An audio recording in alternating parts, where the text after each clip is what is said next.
ಅಹಿಲ್ಯಾದೇವಿ ಹೋಳ್ಕರ್ ನೀವು ಹೆಸರಿಟ್ಟಿದ್ರಿ.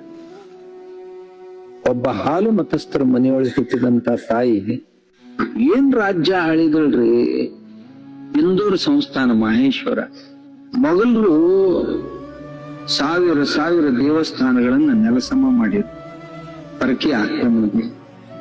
ಆ ತಾಯಿ ಗಂಡ ಸತ್ ನಂತರ ಕೈಯಾಗ ಅಧಿಕಾರ ತಗೊಂಡ್ಲಲ್ಲ, ಎಷ್ಟು ಒಂದ್ 32 ಊರುಗಳ ರಾಣಿ ಆಕೆನ್ ಬಾಳ ದೊಡ್ಡ ಸಂಸ್ಥಾನ ಅಲ್ಲ. ಆ ಕಾಲದಾಗ ಒಂದ್ 30-35 ಆದ್ರ ಸೈನ್ಯ ಅಂತ ಹೆಣ್ಮಕ್ಳ ಸೈನ್ಯ ಕಟ್ಟಿದ್ಲು, ಗಂಡ್ಮಕ್ಳ ಸೈನ್ಯ ಕಟ್ಟಿದ್ಲು, ತಾನೇ ಮುಂದುವರ್ತಿದ್ಲು. ವ್ಯವಸ್ಥೆ ಏನ್ ಮಾಡಿದ್ಲು, ಯಾವ್ಯಾವ ಗುಡಿ ಹಾಕಿ ಕಟ್ಸಿದ್ಲಲ್ಲ ತಾಯಿ, ಒಂದು ಗುಡಿ ಕೆಡುವ ಸಾಹಸ ಮೊಘಲರ ಮತ್ ಹಳ್ಳ್ಯಾಗ. ಇವತ್ ಕಾಶಿ ವಿಶ್ವನಾಥನ್ ದೇವಸ್ಥಾನ ಏನಾಯ್ತಲ್ಲ ಅದನ್ನ ಕಟ್ಟಿದಕ್ಕೆ ಹಳಿ ದೇವಸ್ಥಾನ ಕೆಡಿದ್ರು, ಅದನ್ನ ಕಟ್ಟಿದ ಕಾಶಿ. ಕನ್ನೇರಿ ಮಠದ ಸ್ವಾಮೀಜಿಗಳು ಮಾತೆ ಅಹಲ್ಯಾಬಾಯಿ ಹೋಳ್ಕರ್ ಅವರ ಬಗ್ಗೆ ಮಾತನಾಡಿರುವಂತಹ ಮಾತುಗಳು, ಹಾಲು ಮತ ಸಮುದಾಯದಲ್ಲಿ ಹುಟ್ಟಿರುವಂತಹ ಮಾತೆ ಅಹಲ್ಯಾಬಾಯಿ ಹೋಳ್ಕರ್ ಅವರ ಬಗ್ಗೆ ಇಡೀ ದೇಶ ಹೆಮ್ಮೆ ಪಡ್ತಾ ಇದೆ. ಇಡೀ ದೇಶ ಸತತವಾಗಿ ದಶಕಗಳ ಕಾಲ ಆಡಳಿತ ಮಾಡಿದ್ದಂತಹ ವೀರ ವನಿತೆ, ಶಿವಶರಣೆ. ಇಡೀ ಜಗತ್ತಿನಲ್ಲಿ ಯಾವೊಬ್ಬ ಮಹಾರಾಣಿ, ಯಾವೊಬ್ಬ ಮಹಾರಾಜನು ಸುದೀರ್ಘವಾಗಿ ಈ ರೀತಿಯಾಗಿ ಒಬ್ಬ ದೈವ ಭಕ್ತೆಯಾಗಿ, ಶಿವಶರಣೆಯಾಗಿ, ರಾಣಿಯಾಗಿ ವಿರೋಧಿಗಳನ್ನು ಹಿಮ್ಮೆಟ್ಟಿಸುತ್ತಾ ಹಿಂದೂ ಧರ್ಮವನ್ನು ಉಳಿಸುವಂತಹ ಕಾರ್ಯ ಮಾಡಿದ್ದಂಥ ಮಾತೆ ಅಹಲ್ಯಾಬಾಯಿ ಹೋಳ್ಕರ್ ಅವರು ಇವತ್ತು ಇಡೀ ಜಗತ್ತಿಗೆ ಮಾದರಿಯಾಗಿದ್ದಾರೆ. ಅಂತಹ ಸಮುದಾಯದಲ್ಲಿ ಹುಟ್ಟಿರುವಂತಹ ನಾವು ಕುರುಬರು ಇಷ್ಟು ನಿಶ್ಶಕ್ತರಾಗಿ, ನಿಸ್ಸಹಾಯಕರಾಗಿ, ನಮಗೂ ಅದಕ್ಕೂ ಸಂಬಂಧವೇ ಇಲ್ಲ ಅನ್ನೋ ರೀತಿಯಲ್ಲಿ ನಡ್ಕೊಳ್ತಾ ಇದ್ದೀವಲ್ಲ, ನಾಚಿಕೆ ಆಗುತ್ತಲ್ಲ. ನಮ್ಮ ಧೈರ್ಯವನ್ನು ನಾವು ನೋಡಿದಾಗ ನಮಗೆ ನಾಚಿಕೆ ಆಗುತ್ತಲ್ವಾ? ನಾಚಿಕೆ ಆಗುತ್ತೆ ರೀ.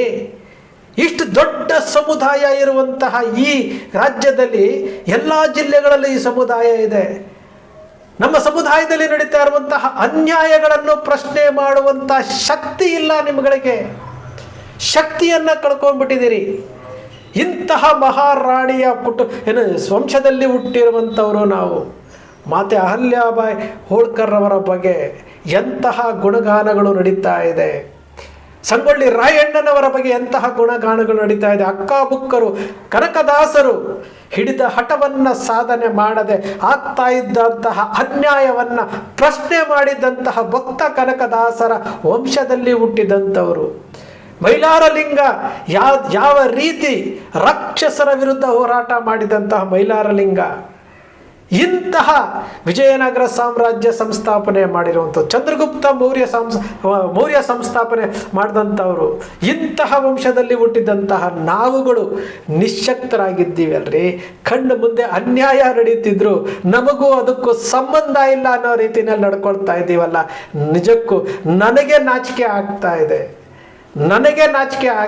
ನಮ್ಮ ಇತಿಹಾಸ ಪುರುಷರು ನಿಮ್ಮನ್ನೆಲ್ಲ ಸ್ವರ್ಗದಲ್ಲಿ ನಿಂತ್ಕೊಂಡು ನೋಡಿಕೊಂಡು ಇವರೇನ ನನ್ನ ಮಕ್ಕಳು ಅಂತೇಳಿ ಕಣ್ಣೀರಿಡ್ತಾ ಇರ್ತಾರೆ. ನಾವು ನಿರಂತರವಾಗಿ ಹೇಳ್ತಾ ಇದ್ದೀವಿ, ನಾವು ಯಾವುದೂ ಸೃಷ್ಟಿ ಮಾಡ್ತಾ ಇಲ್ಲ. ಈ ಸಮುದಾಯದಲ್ಲಿ ಅನ್ಯಾಯ ಆಗ್ತಾ ಇದೆ. ಇರುವಂತಹ ಕೆಲವು ಆಸ್ತಿಗಳು ಹಿರಿಯರು ಮಾಡಿದಂತಹ ಕರ್ನಾಟಕ ಪ್ರದೇಶ ಕುರುಬರ ಸಂಘ 1000 ಕೋಟಿ ರೂಪಾಯಿ ಆಸ್ತಿ, ಅದು 1000 ಕೋಟಿ ರೂಪಾಯಿ ಆಸ್ತಿ. ಬೆಂಗಳೂರಿನ ಕಟ್ಟಡ, ಶ್ರೀನಿವಾಸ ನಗರದ ಕಟ್ಟಡ, ಬನಶಂಕರಲ್ಲಿರುವಂತಹ ಕನಕ ಭವನ, ಇವೆಲ್ಲವೂ ಸಹ ಸಾವಿರಾರು ಕೋಟಿ ರೂಪಾಯಿ ಆಸ್ತಿ. ವಸಂತನಗರದಲ್ಲಿರುವಂತಹ ಬೆನ್ಸನ್ ಟೌನ್ನಲ್ಲಿರುವಂಥದ್ದು ಏನಾಯಿತು ಅಂತ ಗೊತ್ತಿಲ್ಲ. ಅಂತಹ ಆಸ್ತಿಗಳಲ್ಲಿ ಲೆಕ್ಕಾಚಾರಗಳಿಲ್ಲ. ಕುರುಬರ ಹಣಕ್ಕೆ ಪೈಸೆ ಲೆಕ್ಕಾಚಾರ ಇಲ್ಲ. ಇಷ್ಟ ಬಂದಾಗೆ ಯಾರು ಹೇಗೆ ಬೇಕಾದರೂ ನೋಡ್ಕೊಳ್ಬೋದು. ಕಣ್ಣು ಮುಂದೆ ನಡೀತಾ ಇದೆ. ದಾಖಲೆಗಳ ಮೂಲಕ ಅವರೇ ಹೇಳ್ತಾ ಇದ್ದಾರೆ. ಅವರೇ ಕೊಟ್ಟಿರುವಂತಹ ಜನರಲ್ ಬಾಡಿ ಪುಸ್ತಕದಲ್ಲಿ ಕೋಟಿ ದುಡ್ಡಿಗೆ ಲೆಕ್ಕ ಸಿಗ್ತಾ ಇಲ್ಲ. ನಷ್ಟ ಅಂತ ತೋರಿಸ್ತಾ ಇದ್ದಾರೆ. 25 ಲಕ್ಷ ರೂಪಾಯಿ ಬಾಡಿಗೆ ಬರುವಂತಹ ಕಟ್ಟಡ. ಅವರೇ ಹೇಳಿರುವಂಥದ್ದು. ಅಧಿಕೃತವಾಗಿ ಎಷ್ಟು ಬರುತ್ತೋ, ಅನಧಿಕೃತವಾಗಿ ಎಷ್ಟು ಬರುತ್ತೋ ಗೊತ್ತಿಲ್ಲ. 2 ವರ್ಷ ತುಂಬುತ್ತಾ ಇದೆ, ಆದರೂ ಸಹ ನಾವು ಅಧಿಕಾರ ಬಿಟ್ಟು ಹೋಗೋಕ್ಕೆ ತಯಾರಿಲ್ಲ. ನಾನು ನೆನ್ನೆನೂ ಇದೇ ವಿಚಾರ ಹೇಳಿದ್ದೇನೆ. ಸಮುದಾಯದ ಬಗ್ಗೆ ಕಾಳಜಿ ಇರುವಂತಹ ಯಾವುದೇ ವ್ಯಕ್ತಿ ಯಾರೋ ಒಬ್ರು ಹೌದು ಇದನ್ನ ಹೇಳ್ತಾ ಇದ್ದಾರೆ, ಈ ತಪ್ಪುಗಳನ್ನ ಹೇಳ್ತಾ ಇದ್ದಾರೆ, ಈ ದಾಖಲೆಗಳ ಪ್ರಕಾರ ಇದು ತಪ್ಪು, ನಾವು ಮೀಟಿಂಗಲ್ಲಿ ಕುತ್ಕೊಂಡು ಮಾತನಾಡಿ ನಾವೊಂದು ತುತ್ತು ಅನ್ನ ತಿಂತೀವಿ, ಒಂದು ಲೋಟ ಕಾಫಿ ಕುಡಿತೀವಿ ಅಂತಂದ್ರೆ ಇದು ತಪ್ಪಿನ ಲೆಕ್ಕಾಚಾರದಲ್ಲಿರುವಂತಹ ಅಕೌಂಟು ಅಂತ ತಿಳ್ಕೊಳ್ಬೇಕಾಗಿತ್ತು.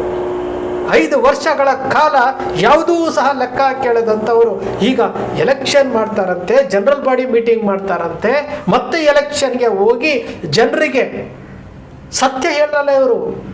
ಇವ್ರು ಗೊತ್ತಿದೆ ಯಾರಾದರೂ ಹೊಸಬರು ಬರ್ತಾರೆ ಅಂತಂದರೆ ಅವರನ್ನು ಯಾವ ರೀತಿ ಬೈಪಾಸ್ ಮಾಡಬೇಕು ಅನ್ನೋದು ಗೊತ್ತಿದೆ. ನಾನು ಮನವಿ ಮಾಡ್ಕೊಂಡಿದ್ದೇನೆ, ನೆನ್ನೆನೂ ಮನವಿ ಮಾಡ್ಕೊಂಡಿದ್ದೇನೆ, ಹೊಸಬರಿಗೆ ಅವಕಾಶ ಕೊಡಿ, ಇದು ಸಮುದಾಯ, ಯುವಕರಿಗೆ ಅವಕಾಶ ಕೊಡಿ. ಈ ಸಮುದಾಯದ ಒಂದೊಂದು ಪೈಸೆ ವ್ಯರ್ಥ ಆಗಬಾರದು, ಒಂದೊಂದು ಪೈಸೆಗೆ ಲೆಕ್ಕ ಇಡಬೇಕು. ಇದು ಸಮುದಾಯದ ಹಣವನ್ನು ನಾವು ಬಳಸ್ಕೊಂಡ್ರೆ ಅದು ಕಕ್ಕಸ್ಸು ತಿಂದಷ್ಟೇ ಸಮ ಆಗ್ಬಿಡುತ್ತೆ. ಒಂದೊಂದು ಪೈಸೆನೂ ಸಹ ಲೆಕ್ಕ ಇಡಬೇಕು, ಒಂದೊಂದು ಪೈಸೆನೂ ಸಮಾಜದ ಹಣ, ಅದಕ್ಕೆ ಲೆಕ್ಕ ಇಡಬೇಕು. ಅದನ್ನು ತಿಂದರೆ ಕಕ್ಕಸ್ಸಿಗೆ ಬಾಯಿ ಹಾಕಿದ ರೀತಿ ಆಗುತ್ತೆ ಅಂತೇಳಿ ತಿಳ್ಕೊಳ್ಬೇಕು. ಈ ಸಮುದಾಯದಲ್ಲಿ ಯಾವುದೂ ಸಹ ನೆಟ್ಟಿಗಿಲ್ಲ, ಎಲ್ಲವೂ ಝೀರೋ. ಉತ್ತರ ಕರ್ನಾಟಕ ಭಾಗದ ಕುರುಬರು ಮುಗ್ಧರಿದ್ದಾರೆ. ಬೀದರ್ನಿಂದ ದಾವಣಗೆರೆಯವರೆಗೂ ಕುರುಬ ಸಮುದಾಯದವರು ಇವತ್ತು ಯಾವ ಪರಿಸ್ಥಿತಿಯಲ್ಲಿದ್ದಾರೆ, ಇಲ್ಲಿ ಬರುವಂತಹ ಬಾಡಿಗೆ ಹಣದಲ್ಲಿ ಎಷ್ಟು % ಅವ್ರಿಗೆ ಕೊಟ್ಟಿದ್ದೀರಿ? ಇಲ್ಲ. ನಾವು ನಿಮ್ಗೆ ಒತ್ತಾಯ ಮಾಡ್ತಾ ಇದ್ದೀವಲ್ಲ, ಅಧಿಕಾರ ಬಿಟ್ಕೊಡಿ. ಮಾಡಕ್ಕೆ ರೆಡಿ ಇದ್ದಾರೆ ಯುವಕರು, ಮಾಡಲಿ. ಪೈಸೆಗೆ ಲೆಕ್ಕ ಕೊಡ್ತಾರೆ. ಬರುವಂತಹ ಬಾಡಿಗೆಯಲ್ಲಿ 50% ದಾವಣಗೆರೆಯಿಂದ ಬೀದರ್ನವರೆಗೂ ಪ್ರತಿ ಜಿಲ್ಲೆಯಲ್ಲಿ ಕುರುಬ ಸಮುದಾಯಕ್ಕೆ ಏನೇನು ಬೇಕು ಎಲ್ಲವನ್ನೂ ಸಹ ಪೂರೈಸ್ತಾರೆ. ಈ ಕಡೆ ದಕ್ಷಿಣ ಕರ್ನಾಟಕ ಭಾಗದಲ್ಲೂ ಸಹ ಅಭಿವೃದ್ಧಿ ಕಾರ್ಯಗಳು ಆಗಲಿ. ಪೈಸೆ ಕೂಡಿಡಿ, ಸಮುದಾಯಕ್ಕೋಸ್ಕರವಾಗಿ ಅಲ್ಲಿ ಉತ್ಪಾದನೆ ಆಗಿರುವಂತಹ ಹಣವನ್ನು ಬಳಸೋಕೆ ಹೋಗಬೇಡಿ. ಇವತ್ತು ಮೀಟಿಂಗ್ಗಳಾಗಿರ್ಬೋದು, ಮತ್ತೊಂದು ಊಟ ತಿಂಡಿ ಖರ್ಚಾಗಿರ್ಬೋದು, ಇದೆಲ್ಲನೂ ಸ್ವಂತ ಖರ್ಚಿನಲ್ಲಿ ಮಾಡಬೇಕೇ ಹೊರತು ಅಲ್ಲಿ ಸಂಘದಿಂದ ಬರುವಂಥ ಹಣದಲ್ಲಿ ಅಲ್ಲ. ಇದು ಸಮುದಾಯಕ್ಕೆ ಸೇವೆ ಸಲ್ಲಿಸೋದಕ್ಕೆ ಸಿಕ್ಕುವಂತಹ ಒಂದು ಅವಕಾಶ ಅಂತ ತಿಳ್ಕೊಳ್ಳಿ. ಸಾಕು ಇಷ್ಟು ದಿವಸ ಮಾಡಿದ್ದು. ನಾವೆಲ್ಲರೂ ಸಹ ಒಂದು ತಾಯಿಯ ಮಕ್ಕಳ ಹಾಗೆ ಕುರುಬ ಸಮುದಾಯ ನಮಗೆ ಶ್ರೇಷ್ಠತೆಯನ್ನು ಕೊಟ್ಟಿದೆ.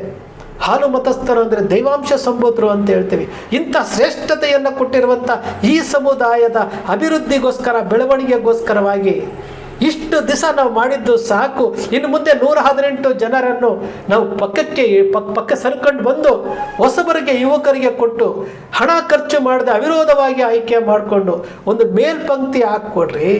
ನಾವು ಹೇಳಿದ್ವಲ್ಲ, ಪ್ರತಿ ಪೈಸೆ, ಪ್ರತಿ ಮೀಟಿಂಗು, ಪ್ರತಿಯೊಂದಕ್ಕೂ ಸಹ ಲೆಕ್ಕಾಚಾರ ಆನ್ಲೈನಲ್ಲಿ ಕೊಡುವಂತಹ ಲೆಕ್ಕಾಚಾರ ಆಗಬೇಕು. ಸೇವೆ ಅಂತ ಮಾಡಿ, ಇಲ್ಲಿ ಸೇವೆ ಅಂತ ಮಾಡಿ ಆಟೋಮೆಟಿಕ್ಕಾಗಿ ಎಲ್ಲವೂ ಸರಿ ಹೋಗ್ಬಿಡುತ್ತೆ. ಇಲ್ಲಿ ಲಾಭಕ್ಕೋಸ್ಕರವಾಗಿ ಮಾಡುವಂಥದ್ದಲ್ಲ. ನಾವು ಇಷ್ಟು ದಿವಸ ಮಾಡಿದ್ದು ಏನು? ಈ ಸಮುದಾಯದಲ್ಲಿ 8 ವರ್ಷಗಳ ಕಾಲ ಮುಖ್ಯಮಂತ್ರಿ ಆಗಿದ್ದಂಥವರು, ಹೆಮ್ಮೆಯ ಮುಖ್ಯಮಂತ್ರಿ ಸಿದ್ದರಾಮಯ್ಯನವರು. ನಮ್ಮ ಸಂಘದವರು ಏನು ಸಾಧನೆ ಮಾಡಿದ್ದಾರೆ? ಮೈಸೂರಿನಲ್ಲಿ ಇಂಜಿನಿಯರಿಂಗ್ ಕಾಲೇಜು, 12 ಎಕರೆ ಇಂಜಿನಿಯರಿಂಗ್ ಕಾಲೇಜು ಹಾಳು ಬಿದ್ದು ಹೋಯಿತು. 9 ಕೋಟಿ ರೂಪಾಯಿ ಏನಾಯಿತು ಗೊತ್ತೇ ಇಲ್ಲ. ಸ್ವತಃ ಮುಖ್ಯಮಂತ್ರಿಗಳು ಸ್ಟೇಜ್ ಮೇಲೆ ಹೇಳಿರುವಂತಹ ಮಾತುಗಳಿದು. ಕೋಟಿ ದುಡ್ಡಿಗೆ ಲೆಕ್ಕ ಇಲ್ಲ. ಆದರೂ ಸಹ ನಾವು ಮತ್ತೊಮ್ಮೆ ಅಧಿಕಾರಕ್ಕೆ ಬರಬೇಕು, ನಾವು ಆಡಳಿತ ಮಾಡಬೇಕು, ನಾವು ಮಾಜಿಗಳಾಗಿದ್ದರೂ ಸಹ ನಾವು ಲೆಟ್ರೇಟ್ ಬಳಸ್ಕೊಳ್ಬೇಕು, ನಾವು ಅಧಿಕಾರ ಮಾಡಬೇಕು ಅಂತ ಹೋಗ್ಬೇಡಿ. ದಯಮಾಡಿ ಸಾಕು. ಉತ್ತರ ಕರ್ನಾಟಕ ಭಾಗದ ಕುರುಬರು ಎಷ್ಟು ಅನುಭವಿಸ್ತಾ ಇದ್ದಾರೆ, ನೋವುಗಳನ್ನು ಅನುಭವಿಸ್ತಾ ಇದ್ದಾರೆ. ಈ ಸಮುದಾಯ ಕಂಪ್ಲೀಟಾಗಿ ರಾಜಕೀಯವಾಗಿ ಶೂನ್ಯ ಆಗೋಗಿದೆ. ಯಾವೊಬ್ಬ ನಾಯಕರು ಸಹ ಸಮುದಾಯದ ಪರವಾಗಿಲ್ಲ. ಝೀರೋಯಿಂದ ಕಟ್ಟುವಂಥ ಕೆಲಸ ನಾವು ಮಾಡಬೇಕು. ಅದಕ್ಕೆ ಪ್ರೋತ್ಸಾಹ ಕೊಟ್ಟು ಅದಕ್ಕೆ ಸಹಕಾರ ಕೊಡಬೇಕು. 118 ಜನ ನೀವೇನು 5 ವರ್ಷಗಳ ಕಾಲ ಆಡಳಿತ ಮಾಡಿದ್ವಿ, ಅದಕ್ಕಿಂತ ನೀವು ಆಡಳಿತ ಮಾಡಿದ್ರಲ್ಲ, ಕಂಪ್ಲೀಟಾಗಿ ಶಿಫ್ಟ್ ಆಗಿಬಿಡಿ. 118 ಜನ ಯುವಕರು, ವಿದ್ಯಾವಂತ ಯುವಕರು ಯುವತಿಯರಿಗೆ ಅವಕಾಶ ಕೊಡಿ. ಅವರಿಗೆ ಮಾನಿಟರಿಂಗ್ ಮಾಡೋಣ, ಅವರಿಗೆ ಸಲಹೆ ಕೊಡೋಣ, ಅವರಿಗೆ ಮಾರ್ಗದರ್ಶನ ಮಾಡೋಣ. ಕುರುಬ ಸಮುದಾಯದಲ್ಲಿ ಏನು ಕಟ್ಟಡಗಳಲ್ಲಿ ಉತ್ಪಾದನೆ ಆಗುವಂಥ ಸಿಂಗಲ್ ಪೈಸಾ ಲೆಕ್ಕಾಚಾರಗಳನ್ನು ಸೇವೆಯ ಹೆಸರಿನಲ್ಲಿ ಮಾಡಲಿ. ಒಂದು ಲೋಟ ಕಾಫಿನೂ ಕುಡಿಬಾರ್ದು. ಅಂತಹ ಸೇವೆ ಹೆಸರಲ್ಲಿ ಮಾಡುವಂತಹ ಯುವಕರು ಇದ್ದಾರ್ರಿ. ಪೈಸೆ ಕೂಡಿಟ್ಟು ಇವತ್ತು ಒಕ್ಕಲಿಗ ಸಮುದಾಯ ಇರ್ಬೋದು, ಲಿಂಗಾಯತ ಸಮುದಾಯ ಇರ್ಬೋದು, ಬ್ರಾಹ್ಮಣ ಸಮುದಾಯ ಇರ್ಬೋದು, ಎಷ್ಟು ಎತ್ತರಕ್ಕೆ ಬೆಳೆದಿದ್ದಾರೆ. ಇಂಜಿನಿಯರಿಂಗ್ ಕಾಲೇಜು, ಮೆಡಿಕಲ್ ಕಾಲೇಜುಗಳು, ಆಸ್ತಿಗಳು, ಅವರ ಕೋಟಾಗಳು, ಏನು ವಿದೇಶಗಳಲ್ಲಿ ಉದ್ಯೋಗ ಮೇಳಗಳು, ಉದ್ಯಮಗಳು ಇಷ್ಟೆಲ್ಲ ಮಾಡಿಕೊಂಡಿದ್ದಾರೆ. ಅದರಲ್ಲಿ 0.01% ನಮ್ಮ ಸಮುದಾಯ ಇಲ್ಲ ಅಂತಂದರೆ 106 ವರ್ಷಗಳ ಸಂಘದ ಕಟ್ಟಡ ನಾವು ಏನು ಸಾಧನೆ ಮಾಡಿದ್ದೇವೆ ಲೆಕ್ಕ ಕೊಡಲ್ಲ. ಯಾವ ಕುರುಬರು ಕೇಳ್ತಾರ್ರಿ? ನಮ್ಮ ಇಷ್ಟ ಬಂದಂಗೆ ನಾವು ರೆಸೊಲ್ಯೂಷನ್ ಮಾಡ್ಕೊತೀವಿ, ನಾವು ಇಷ್ಟ ಬಂದಂಗೆ ಗಟ್ಟಿಮುಟ್ಟಾದ ಕಟ್ಟಡವನ್ನು ಒಡೆದು ಬಿಸಾಕ್ತೀವಿ. ನಾವು ಯಾವುದೂ ಸಮಿತಿ ಮಾಡೋದಿಲ್ಲ, ನಾವು ಯಾರಿಗೂ ಲೆಕ್ಕ ಕೊಡೋದಿಲ್ಲ, ಎಷ್ಟಿಗಾದರೂ ನಾವು ಮಾರ್ಕೊಳ್ತೀವಿ. ಈ ಮನಸ್ಥಿತಿಯಿಂದ ದಯಮಾಡಿ ಹೊರಗಡೆ ಬನ್ನಿ. ನಿಮ್ಮ ಮೇಲೆ ವೈಯಕ್ತಿಕ ಯಾವ ದ್ವೇಷವೂ ಇಲ್ಲ, ನೀವೆಲ್ಲ ನಮ್ಮ ಅಣ್ಣ ತಮ್ಮಂದ್ರೆ. ಆದರೆ ಸಮುದಾಯ ಇವತ್ತು ಅವನತಿಯತ್ತ ಹೋಗ್ತಾ ಇದೆ. ಆ ಅವನತಿಯತ್ತ ಹೋಗ್ತಾ ಇರುವುದನ್ನು ಕಂಡರೂ ಸಹ ನೀವು ಇದನ್ನು ಅವಕಾಶ ಕೊಡಲಿಲ್ಲ ಅಂತಂದರೆ ಮತ್ತೊಮ್ಮೆ ನಮಗೆ ನಾವೇ ಮಾಡ್ಕೊಳ್ತಾ ಇರುವಂತಹ ಆತ್ಮವಂಚನೆ ಆಗುತ್ತೆ. ನಾನು ಯಾವುದು ಸೃಷ್ಟಿ ಮಾಡ್ತಾ ಇಲ್ಲ, ಇದು ಯಾವುದು ಕಲ್ಪನೆ ಮಾಡ್ತಾ ಇಲ್ಲ, ನಾನು ವಾಸ್ತವ ಸತ್ಯವನ್ನು ಹೇಳ್ತಾ ಇರುವಂಥದ್ದು, ಲೆಕ್ಕಾಚಾರಗಳಲ್ಲಿ ದಾಖಲೆ ಇಟ್ಕೊಂಡು ಹೇಳ್ತಾ ಇರುವಂಥದ್ದು. ಉತ್ತರ ಕರ್ನಾಟಕ ಭಾಗದ ಕುರುಬರಿಗೆ ಅನ್ಯಾಯ ಆಗ್ತಾ ಇದೆ. ಆ ಅನ್ಯಾಯವನ್ನು ಸರಿಪಡಿಸಬೇಕು. ಅದಕ್ಕೋಸ್ಕರವಾಗಿ ನಾವು ಕೇಳ್ತಾ ಇರುವಂಥದ್ದು, ನಿಮ್ಮ ಬಾಡಿಗೆ ಮುಂದೆ ಏನು ಕಟ್ತಿರೋ ಏನು ಮಾಡ್ತಿರೋ ಗೊತ್ತಿಲ್ಲ, ಬರುವಂತಹ ಬಾಡಿಗೆನಲ್ಲಿ 1 ಪೈಸಾ ವ್ಯರ್ಥ ಆಗದೆ ಇರೋ ರೀತಿಯಲ್ಲಿ 50% ಹಣ ಉತ್ತರ ಕರ್ನಾಟಕ ಭಾಗ, ದಾವಣಗೆರೆಯಿಂದ ಬೀದರ್ವರೆಗೂ ಏನು ಉತ್ತರ ಕರ್ನಾಟಕ ಭಾಗದಲ್ಲಿ ನೀವು ಹಣವನ್ನು ಅಲ್ಲಿ ಕೊಡಬೇಕಾಗತ್ತೆ. ಬಿಟ್ಕೊಡಿ. 118 ಜನರು ಕಂಪ್ಲೀಟಾಗಿ ಶಿಫ್ಟ್ ಆಗಿ 118 ಜನ ಯುವಕರನ್ನು ಆಯ್ಕೆ ಮಾಡೋಣ. ವಿದ್ಯಾವಂತ ಯುವಕರು ಯುವತಿಯರನ್ನು ಆಯ್ಕೆ ಮಾಡೋಣ, ಟ್ರೈನಿಂಗ್ ಕೊಡೋಣ. ಯಾವ ರೀತಿ ಸಂಘವನ್ನು ನಡೆಸಬೇಕು, ಯಾವ ರೀತಿ ಹಣದ ವ್ಯವಹಾರವನ್ನು ಮಾಡಬೇಕು, ಯಾವ ರೀತಿ ಹಣವನ್ನು ಉಳಿಸ್ಬೇಕು, ಯಾವ ರೀತಿ ಪೈಸೆಗೆ ಲೆಕ್ಕ ಕೊಡಬೇಕು, ಯಾವ ರೀತಿ ಆನ್ಲೈನಲ್ಲಿ ನಾವು ಇಷ್ಟು ರೂಪಾಯಿ ಬಂತು, ಇಷ್ಟು ಹೋಯ್ತು, ಈ ಕಟ್ಟಡದವನು ಇಷ್ಟು ಅಡ್ವಾನ್ಸ್ ಕೊಟ್ಟ, ಇಷ್ಟು ಬಾಡಿಗೆ ಕೊಟ್ಟಿದ್ದಾನೆ, ಈ ಬ್ಯಾಂಕಲ್ಲಿ ಜಮಾ ಇದೆ, ಇದಕ್ಕಿಷ್ಟು ಖರ್ಚಾಯಿತು, ಇದಕ್ಕಿಷ್ಟು ಖರ್ಚಾಯಿತು, ಬ್ಯಾಲೆನ್ಸ್ ಶೀಟ್ ಇಲ್ಲಿದೆ ಅಂತೇಳಿ ಲೈವಲ್ಲಿ ಕೊಡುವಂತಹ ಕೆಲಸ ಮಾಡಿಸೋಣ. ನೀವು ಮಾಡಿಸೋಣ. ಬಂಧುಗಳೇ, ಈ ಸಮುದಾಯದಲ್ಲಿ ಹುಟ್ಟಿದ್ದೀವಿ ಅಂತಂದರೆ ಈ ಸಮುದಾಯದ ಋಣ ನಮ್ಮ ಮೇಲಿದೆ. ಆ ಋಣವನ್ನು ತೀರಿಸೋದಕ್ಕೆ ನೀವು ಮುಂದಾಗಬೇಕು. ಕರ್ನಾಟಕದಲ್ಲಿ 31 ಜಿಲ್ಲೆಯಲ್ಲಿರುವಂತಹ ಕುರುಬರು ನಾವು ಸ್ವಾರ್ಥಿಗಳಾಗಬೇಕು. ಯಾವ ರೀತಿ ಸ್ವಾರ್ಥಿಗಳಾಗಬೇಕು ಅಂತಂದರೆ, ಬೇರೆ ಸಮುದಾಯಗಳ ರೀತಿಯಲ್ಲಿ ನಮ್ಮ ಕುರುಬ ಸಮುದಾಯವು ಸಹ ಎತ್ತರಕ್ಕೆ ಬೆಳೀಬೇಕು ಎಂಬ ಸ್ವಾರ್ಥ ನಮ್ಮಲ್ಲಿರಬೇಕು. ನಾವು ಕುರ್ಬಾನ ಹೆಸರಿನಲ್ಲಿ ಎಲ್ಲಿ ಏನು ಲಾಭ ಆಗುತ್ತೋ, ಕುರ್ಬಾನ ಹೆಸರಿನಲ್ಲಿ ಎಲ್ಲಿ ಯಾವ ಆರ್ಥಿಕ ಲಾಭ, ಬೇರೆ ಲಾಭ ಮಾಡ್ಕೊಳ್ತೀವಿ. ಈ ರೀತಿ ಕುರ್ಬಾ ಹೆಸರಿನಲ್ಲಿ ನಾವು ಹಣ ತಿಂತೀವಿ ಅಂತಂದರೆ, ನಾನು ಆಗಲೇ ಹೇಳ್ದ ಹಾಗೆ ಕಕ್ಕಸ್ಸನ್ನು ಎತ್ತಿಕೊಂಡು ತಿಂದ ಹಾಗೆ, ತಿಂದು ತಮ್ಮ ಕುಟುಂಬದವರಿಗೂ ತಿನ್ನಿಸಿದ ಹಾಗೆ ಆಗ್ಬಿಡುತ್ತೆ. ಬೇಸರ ಆಗುತ್ತೆ, ಪದಗಳನ್ನು ಬಳಸಲೇಬೇಕಾದಂತಹ ಅನಿವಾರ್ಯತೆ, ನೋವು ಆಗುತ್ತೆ. ಬೇರೆ ಸಮುದಾಯಗಳ ಮುಂದೆ ನಮ್ಮ ಸಮುದಾಯ ಈ ಉದ್ಧಾರ ಆಗ್ತಾ ಇಲ್ವಲ್ಲ ಅಂತೇಳಿ ನೋವಾಗುತ್ತೆ. ಕಟ್ಟೋಣ, ನೀವು ಸೇರಿ ಎಲ್ಲವನ್ನೂ ಕಟ್ಟೋಣ. ಸ್ನೇಹಿತರೆ, ನಿಮ್ಮ ಕನಕ ಟಿವಿ ಸೃಷ್ಟಿ ಮಾಡೋದಿಲ್ಲ, ಕಲ್ಪನೆ ಮಾಡೋದಿಲ್ಲ, ವಾಸ್ತವದ ವಿಚಾರವನ್ನು ವಿಶ್ಲೇಷಣೆ ಮಾಡುತ್ತೆ. ನಿಮ್ಮ ಕನಕ ಟಿವಿಯ ವಿಶ್ಲೇಷಣೆ ನಿಮ್ಗೆ ಇಷ್ಟ ಆಯಿತು ಅಂದರೆ ಸಬ್ಸ್ಕ್ರೈಬ್ ಆಗಲಿಲ್ಲ ಅಂದರೆ ಸಬ್ಸ್ಕ್ರೈಬ್ ಮಾಡ್ಕೊಳ್ಳಿ. ಪಕ್ಕದಲ್ಲಿ ಕಾಣುವಂಥ ಬೆಲ್ ಐಕಾನ್ ಪ್ರೆಸ್ ಮಾಡಿ, ಶೇರ್ ಮಾಡಿ, ಪ್ರೋತ್ಸಾಹ ನೀಡಿ.